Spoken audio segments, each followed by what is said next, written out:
So, what y'all thinking about the new child support order? Ladies, do you think it's fair that you can get child support, but then you can't claim your child at the end of the year? Spent 17 years of my life with an elderly man who smelled like cabbage, just to be told I've got nothing in the will, nothing, and he was worth £33 million.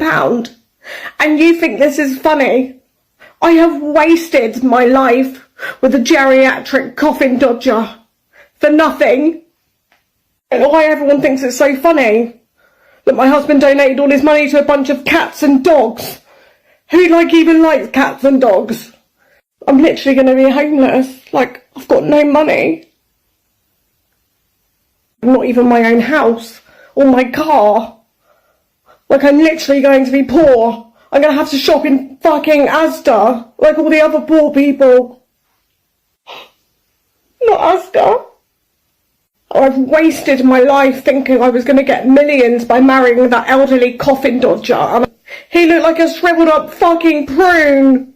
DNA test proves David is not the father.